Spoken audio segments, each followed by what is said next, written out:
Assalamualaikum warahmatullahi wabarakatuh.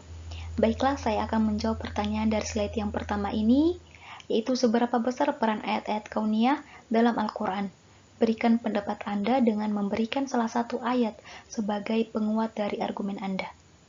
Ayat-ayat kauniyah dalam Al-Quran memiliki peran yang sangat penting, karena mereka menunjukkan tanda-tanda kebesaran Allah melalui alam semesta dan fenomena yang ada di sekitar kita.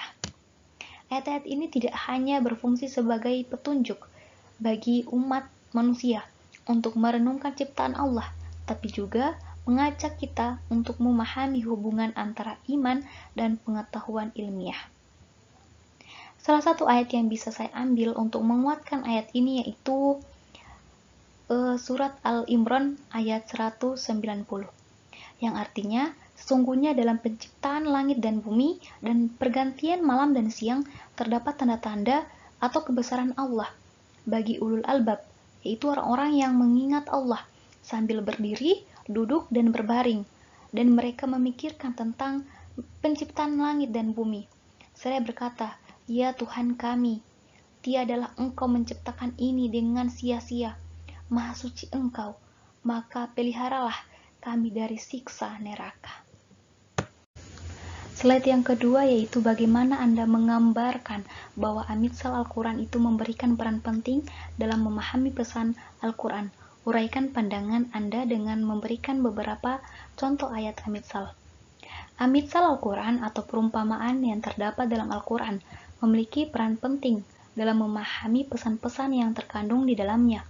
Perumpamaan ini tidak hanya penyampaian informasi, tapi juga pengunggahan pemikiran dan memudahkan kita untuk merenungkan makna yang lebih mendalam.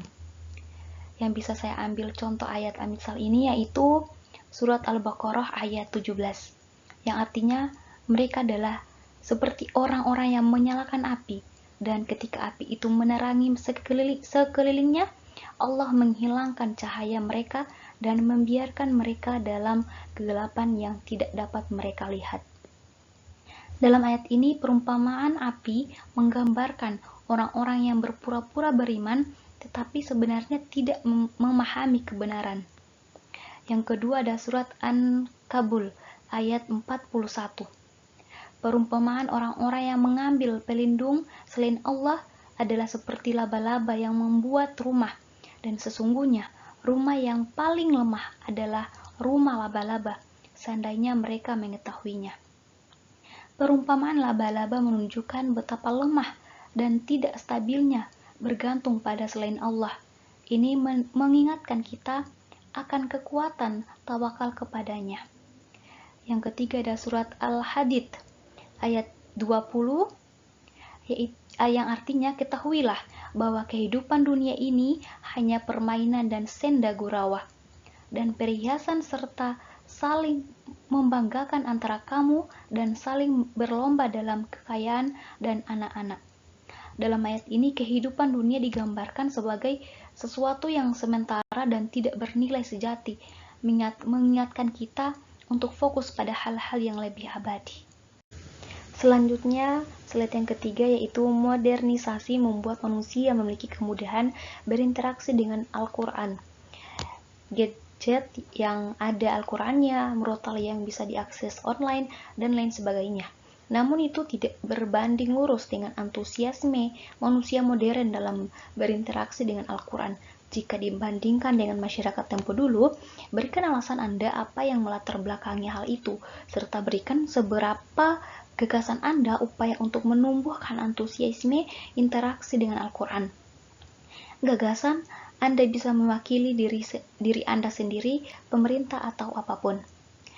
Modernisasi memang memberikan kemudahan dalam akses dan interaksi dengan Al-Quran, namun tidak selalu diimbangi dengan meningkatkannya antusiasme masyarakat dalam berinteraksi dengan kitab suci tersebut. Berikut ada banyak alasan kurangnya antusiasme. Yang pertama ada distraksi digital, yaitu kehadiran berbagai gadget dan media sosial seringkali mengalihkan perhatian dari konten spiritual.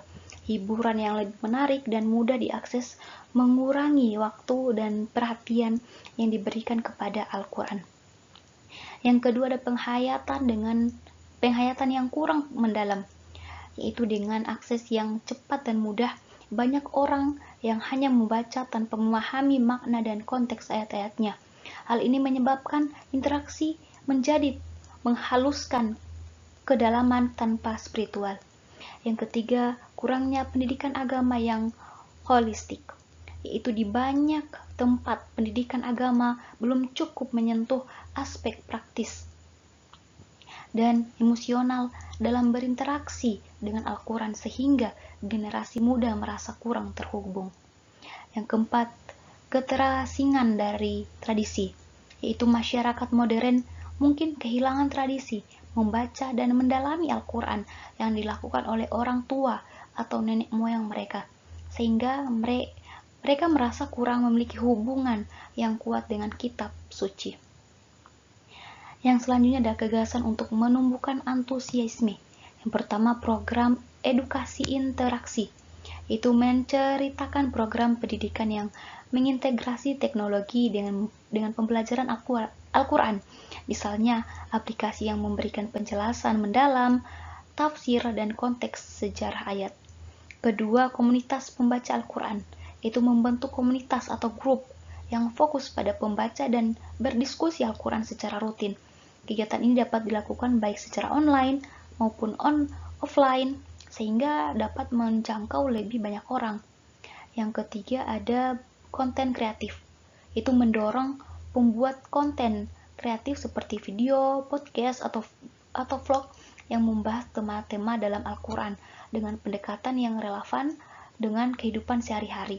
Ini dapat menarik perhatian generasi muda yang lebih suka mengonsumsi konten digital. Yang keempat adalah festival Al-Quran, yaitu mengadakan festival atau acara yang merayakan Al-Quran dengan berbagai kegiatan seperti lomba tilawah, diskusi, dan pameran tentang makna dan aplikasi ajaran Al-Quran dalam kehidupan modern. Yang kelima ada interaksi dalam kehidupan sehari-hari, yaitu mendorong masyarakat untuk mengintegrasikan ajaran Al-Quran dalam aktivitas sehari-hari, baik di lingkungan rumah, sekolah, maupun tempat kerja. Misalnya, program yang mengajak orang untuk menerapkan nilai-nilai Al-Quran dalam interaksi sosial dan etika kerja. Wassalamualaikum warahmatullahi wabarakatuh.